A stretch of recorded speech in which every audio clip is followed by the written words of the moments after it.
FISA Amendment Act, and there's a section 702 in that states that, I believe, I'm given to understand that it states that an NSA operative can search the records of anybody if he has identifying piece of data from him, social security number, a name, address, that sort of thing. Could you comment on that? Well, it's my understanding what Snowden had access to, it wasn't everything that he claimed to, but he wasn't following procedure and what information that he was accessing. And so there's an internal review going on at NSA right now so that one individual doesn't have this type of capability. Now, I just told you what I knew.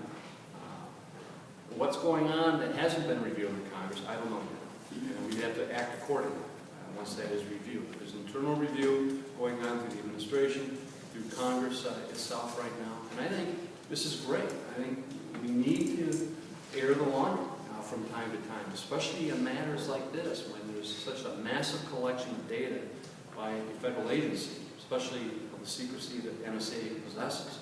It's good to air the laundry every once in a while and see if everything that we're doing is appropriate or if more needs to be done. I heard there's two reforms I've heard suggested. One that Justice Roberts, the head of the Supreme Court, just appoints the FISA judges without any kind of approval. He just picks them.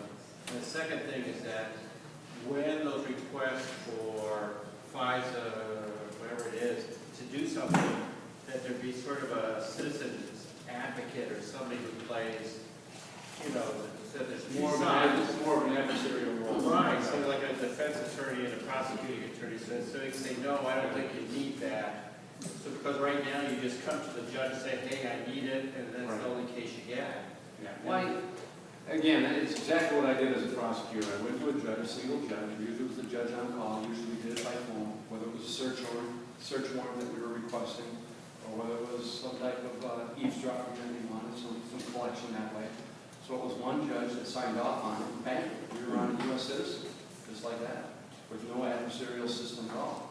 And I'd never, during the years I was prosecuting, I never once was denied a search warrant request during that time. So it's such a role, but again, that's one of the things that we're looking at as a possibility of whether or not that makes sense and whether or not we can do it efficiently and quickly enough. Because sometimes we're trying to get this information, time is of the essence. But I can tell you, without getting into any great detail, but there are at least 15 specific instances where we use this program in order to prevent terrorist strikes here in the United States, and at least 60 overseas. It's well documented. So this is a program that's not just being there, it's just out there just to collect data. And also the other question is whether it makes sense for NSA to be holding. Maybe there's a third party that can hold this data instead of that agency itself. So that could be another buffer, another protection that we're looking at as well. But we're going to have more hearings this fall on it too, and I hope more members start showing up at these classified briefings too, so they can ask the questions and have more minds focused on this program and maybe come up with a better solution to it. I can certainly understand people's suspicion, but again, I feel reasonably assured that all three branches of the government involved in this, which is, again, about the best you can hope for.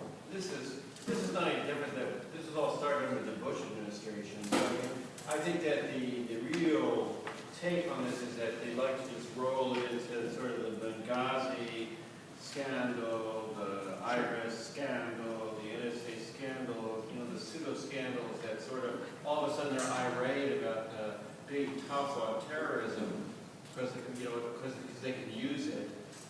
As soon as if there was a failure, then they'd be like in Boston, they'd be saying, well, why did we know? Why were they allowed to do it? So they the opposition exploits all these situations. Well, Boston is an interesting analogy. Obviously, we weren't able to intercept, prevent Boston. But what they could do after the attack is go back to the records and make sure there wasn't a larger cell that was operating within the United States, leaving us susceptible to the future attacks too. So that's something that the program was able to go back and verify that these are two brothers that were acting alone in this instance. Any other questions? Yes?